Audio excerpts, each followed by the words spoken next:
ये घटना है 1992 की, जो पेप्सी ने एक कॉन्टेस्ट चलाया जिसका नाम था पेप्सी नंबर फीवर। और इसी कॉन्टेस्ट की वजह से फिलीपींस में दंगे भड़क गए थे और 5 लोगों की मौत हो गई थी। कैसे, चलिए जानते हैं। एक्चुअली पेप्सी के इस कॉन्टेस्ट के मुताबिक पेप्सी बोटल्स कैप के नीचे अलग अलग नंबर लिखे होने थे। फिर टीवी पर एक लकी ड्रॉ निकलना था और जो भी उसे जीतता उसे 1 मिलियन यानी कि 10 लाख मिलने थे।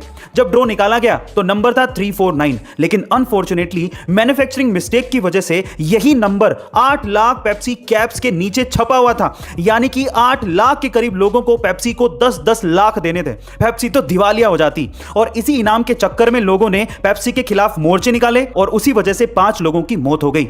बिजनेस में छोटी सी गलती कभी कभार बहुत ही भारी साबित होती है। गाइस, आपका इसके बारे में क्या ख्याल है, कमेंट सेक्शन में जरूर लिखिएगा। गाइस, ये तो आपने सुना ही होगा कि दुनिया की 4% जनता के पास उतना पैसा है जितना कि 96% जनता के पास भी नहीं है। पर सवाल यह है कि ऐसा क्यों? चलिए आज मैं आपको बताता हूं। ऐसा इसीलिए है क्योंकि 96% लोग काम का स्ट्रेस बहुत ज्यादा लेते हैं और वो तो काम भी इसीलिए करते हैं ताकि एक्सपेंसिव चीजों को खरीद सकें, जैसे कि एक्सपेंसिव मोबाइल, एक्सपेंसिव कपड़े, एक्सपेंसिव घड़ियां जिनकी कीमत समय के साथ साथ घटते रहती है। और एक्सपेंसिव चीजें खरीदने की लत की वजह से उनको और ज्यादा काम करना पड़ता है। जबकि 4% लोग काम का स्ट्रेस तो लेते हैं, लेकिन उस काम के बदले वो असेट इकट्ठे करते हैं जिनकी वैल्यू फ्यूचर के साथ साथ बढ़ती रहती है और उसी असेट की वजह से उनके काम का बोझ भी कम होने लगता है। गाइस, यही इसकी सबसे बड़ी वजह है। गाइस, एक बेसिक सा सवाल है मेरा, लेकिन इंपॉर्टेंट बहुत है। सवाल यह है कि पासपोर्ट और वीजा में आखिर फर्क क्या होता है?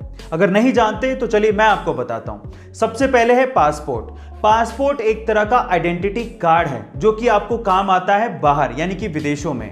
जब आप बाहर जाते हो और अगर आपको वहां पर अपनी नेशनैलिटी को प्रूव करना पड़ जाए तो वो आप करते हो अपने पासपोर्ट के थ्रू, यानी कि पासपोर्ट आपको डोमेस्टिक फ्लाइट्स पे काम नहीं आता।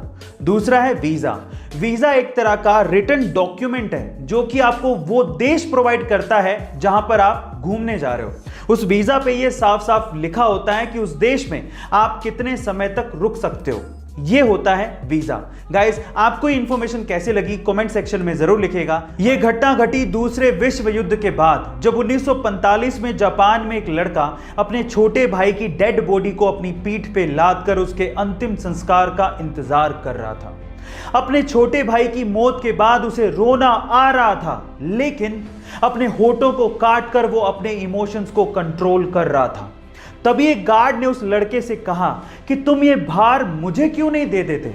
तो उसके बाद जो लड़के ने जवाब दिया वो जापान में इतिहास बन गया। उस लड़के ने कहा कि ये कोई सामान नहीं है, ये मेरा भाई है।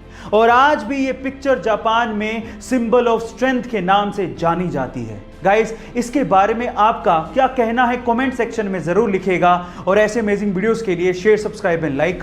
मिलता है अगली वीडियो में।